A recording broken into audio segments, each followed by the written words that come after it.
রং নাম্বারে কথা বলে বা রং নাম্বারে প্রেম করে কত মানুষের জীবনে কত কিছু ঘটে গেল সেটা আমরা জানি না বা টের পাই না।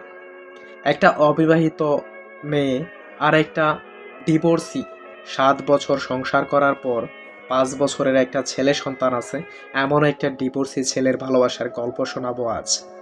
তবে গল্পটা বাস্তব, এজন্য আমি নাম উল্লেখ করব না কিংবা ছবি দিব না।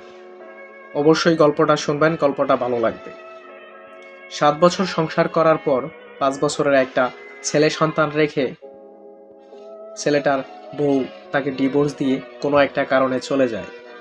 তারপর চলছিল এই ছেলেকে নিয়ে, মানে সন্তানকে নিয়ে বাবার জীবনযাপন।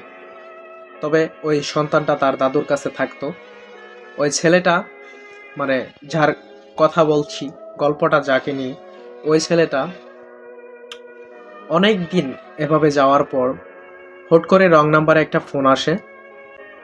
এই ফোন থেকেই হয় নতুন এক ভালোবাসার সূত্রপাত তার সাথে, একটা অবিবাহিত নারীর সাথে তার প্রতিনিয়ত, মানে অবিবাহিত একটা মেয়ের সাথে তার প্রতিনিয়ত কন্টিনিউ কথা বলতে থাকে সে, মানে এভাবে আস্তে আস্তে করে তার প্রেমে পড়ে যায়। অথচ তার যে ৭ বছরের একটা বৈবাহিক সম্পর্ক ছিল, সে যে একটা ডিভোর্সি ছেলে, এটা সে মেয়েটাকে বলেইনি। এটা সে মেয়েটার কাছে গোপন করেছে।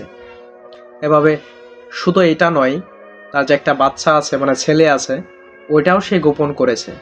এখন আস্তে আস্তে এভাবে যখন সম্পর্কটা অনেকটা গভীরে গেল, হুট করে একদিন মেয়েটাকে নিয়ে তার বাড়িতে চলে আসলো প্ল্যান করে।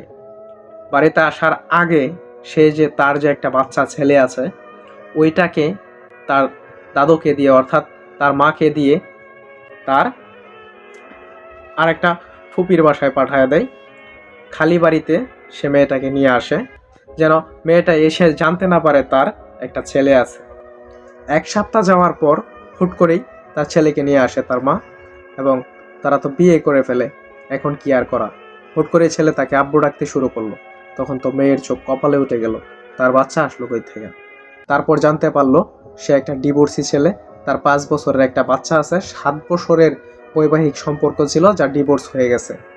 এখন মেয়েটার আর কি করা, বাধ্যতামূলক, যেহেতু বাবার বাড়ি থেকে চলেই আসছে, বাধ্যতামূলক এভাবেই দিন কাটাতে শুরু করলো। আজকে ২ বছর হয়ে গেল।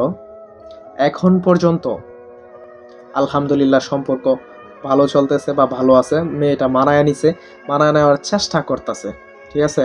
এখন পর্যন্ত কোনো সমস্যা হয় নাই। তো তাদের জন্য সবাই দোয়া করবেন। মানে যেহেতু সত্যিকার বাস্তব গল্প, এর জন্য আমি ছবি বা নাম ব্যবহার করি নাই, শুধু গল্পটাই আপনাদেরকে শোনালাম। এজন্যই মানুষ বলে মন মিললে মেলা, নাইলে এলহা এলহাই বালা। তো সবাই তাদের জন্য দোয়া করবেন। যদি গল্পটা ভালো লাগে অবশ্যই লাইক কমেন্ট শেয়ার করে পাশে থাকবেন। ধন্যবাদ।